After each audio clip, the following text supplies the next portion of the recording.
উপোসের দিন যদি থাকে এরকম একটা সাবুর খিচুড়ি, তাহলে বাড়ির কেউই আর ভাতের কথা বলবে না। বিশেষ করে আমাদের বয়স্ক ঠাকুমা বা শাশুড়িরা একদম ভাত ছাড়া থাকতে পারে না। তো এভাবে তাদেরকে যদি সাবুর খিচুড়ি পরিবেশন করা হয়, তাহলে কিন্তু আর ভাতের কথা মুখেও আনবে না। আর উপোসের দিন সবসময় লুচি বা পরোটা খেতে কিন্তু ভালোও লাগে না। 250 গ্রাম সাবু ও 250 গ্রাম মুগের ডাল দিয়ে পুরো পরিবারের জন্য বানিয়ে ফেলো এরকম একটা খিচুড়ি। খিচুড়িটা দেখতে যতটা সুন্দর, খেতে কিন্তু ততটাই সুন্দর। Hi guys, welcome back to my channel. আজকে আমি তোমাদের সাথে শেয়ার করব দারুণ একটি সাবুর খিচুড়ি রেসিপি। তো চলো দেখে নিই তার জন্য কি কি লাগছে। প্রথমে আমি 250 গ্রাম বড় দানার যে সাবুটা হয় সেটা নিয়ে নিয়েছি।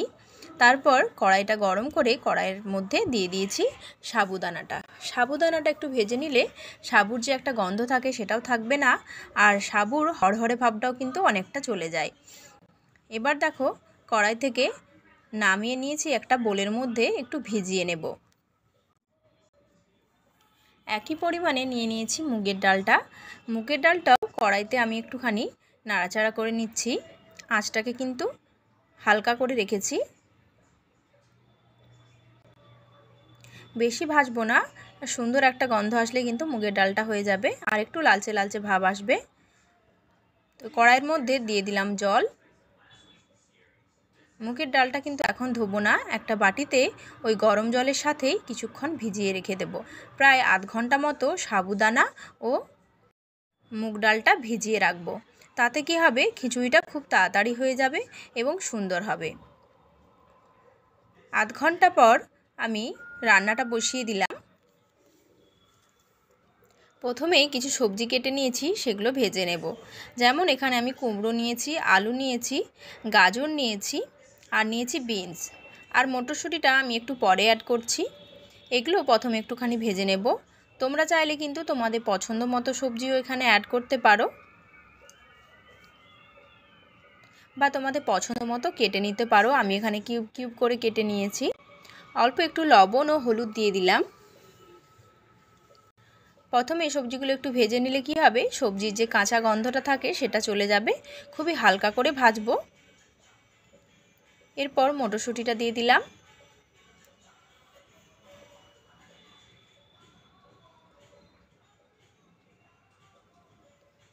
খুব একটা লাল করে ভাজার দরকার নেই, হালকা একটা ভাজা হলে কিন্তু হয়ে যাবে। দেখো, ঠিক এভাবে ভেজে নিতে হবে। এখন আমি অন্য একটা পাত্রে তুলে রাখবো।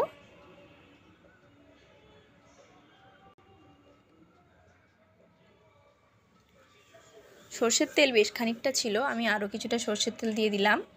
এখানে একটা তেজপাতা, শুকনো লঙ্কা, হাফ চামচ গোটা জিরে ও দারচিনি আর এলাচ নিয়ে নিয়েছি, সেটা ফোড়নের মধ্যে দিয়ে দিলাম। গোটা মশলা একটু ভাজা হয়ে গেলে এখানে আমি 2 চামচের মতো গ্রেট করে রাখা আদাটা অ্যাড করে দিলাম। তোমরা চাইলে আদার পেস্টও দিতে পারো। তারপর দিয়ে দিলাম কুচনো টমেটোগুলো। একটা মাঝারি সাইজের টমেটো আমি কুচিয়ে নিয়েছি। খুব ভালো করে মশলাগুলো একটু ভেজে নেব। ভেজে নেওয়ার পর এখানে দিয়ে দেব 1.5 চামচের মতো জিরে ও ধনে গুঁড়ো। একসাথে মিক্স করা ছিল, তাই আমি একসাথেই দিলাম। আর দিয়ে দিলাম হলুদের গুঁড়ো 1 চামচ, আর দিলাম কাশ্মীরি লঙ্কার গুঁড়ো 1 চামচ। সমস্ত মশলা একটু ভেজে নেওয়ার পর এখানে অল্প একটু জল দিয়ে মশলাটা খুব ভালো করে কষিয়ে নেব। মশলাটা ততক্ষণ কষাবো যতক্ষণ না মশলা থেকে তেল ছেড়ে আসছে। আর মাঝে মধ্যে টমেটোগুলো আমি একটুখানি খুন্তির সাহায্যে চেপে দিচ্ছি, যাতে খুব ভালো করে ম্যাশ হয়ে যায়। মশলাটা কষানো হয়ে গেলে প্রথমেই দিয়ে দেব ভেজে রাখা সবজিগুলো দিয়ে 2 থেকে 3 মিনিট একটু নাড়াচাড়া করে নেব। তারপর দিয়ে দেব ভিজিয়ে রাখা ডালটা আমি একটা ছাঁকনির সাহায্যে ছেঁকে নিয়েছি। বুঝতেই পারছো ডালটা কতটা ভিজে গেছে, কতটা ফুলে উঠেছে দেখো। এখন খুব ভালো করে একসাথে সমস্ত কিছু কষিয়ে নেব। 4 থেকে 5 মিনিট কষানোর পর এখানে আমি গরম জল দিয়ে দিলাম। অবশ্যই রান্নাতে গরম জল দেওয়ার চেষ্টা করবে, তাহলে রান্নার টেস্টটা কিন্তু ঠিকঠাক থাকে। এখানে বড় কাপের 4 কাপ মতো জল আমার লেগেছে, তোমাদের কম বেশি লাগতে পারে। এবার দিয়ে দিলাম 4টা কাঁচা লঙ্কা। এখানে বলে রাখি, তোমরা যদি শুকনো শুকনো খিচুড়িটা করতে চাও তাহলে জলের পরিমাণটা একটু কম করে দিতে হবে। আমি একটু পাতলা খিচুড়ি বানাবো, তাই জলটা একটু বেশি করেই দিলাম। এবার দিয়ে দেব পরিমাণ মতো লবণ। লবণ দিয়ে ঢাকা দিয়ে আঁচটাকে মিডিয়ামে করে বেশ খানিকক্ষণ রান্না করে নেব। প্রায় 20 থেকে 25 মিনিট রান্না করে নেওয়ার পর দেখো একদম কিন্তু ডালটা সেদ্ধ হয়ে গেছে এবং সবজিও সেদ্ধ হয়ে গেছে।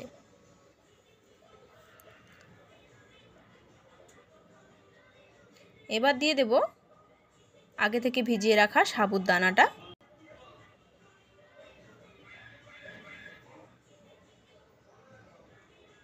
সবজি সেদ্ধ হওয়ার পরেই কিন্তু সাবুদানাটা দিতে হবে।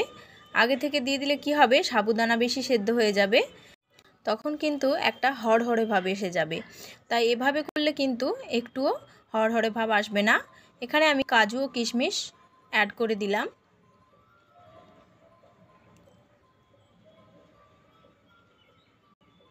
সাবুদানাটা দেওয়ার পর 5 থেকে 8 মিনিটের মধ্যে কিন্তু রান্নাটা হয়ে যাবে।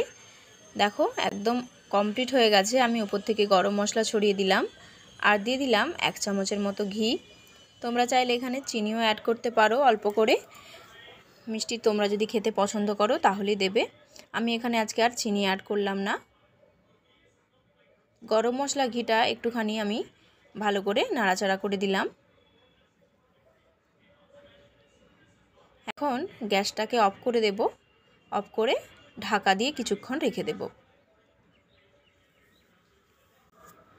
খিচুড়িটা একদম রেডি। দেখো দেখে কিন্তু মনে হচ্ছে একদম গোবিন্দভোগ চালের খিচুড়ি। একটা থালার মধ্যে আমি পরিবেশন করে দিলাম। তো ভিডিওটা তোমাদের কেমন লাগলো অবশ্যই কিন্তু আমাকে কমেন্টে জানিও। আর চ্যানেলে যারা নতুন বন্ধু তারা চ্যানেলটিকে সাবস্ক্রাইব করে আমার পাশে থাকবে।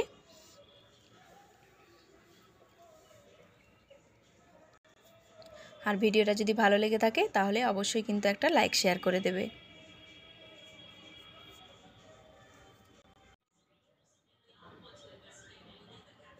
তো আজকের মতো আসি, দেখা হবে আবার নতুন কোনো ভিডিও নিয়ে। ততক্ষণ সবাই ভালো থাকবে, সুস্থ থাকবে।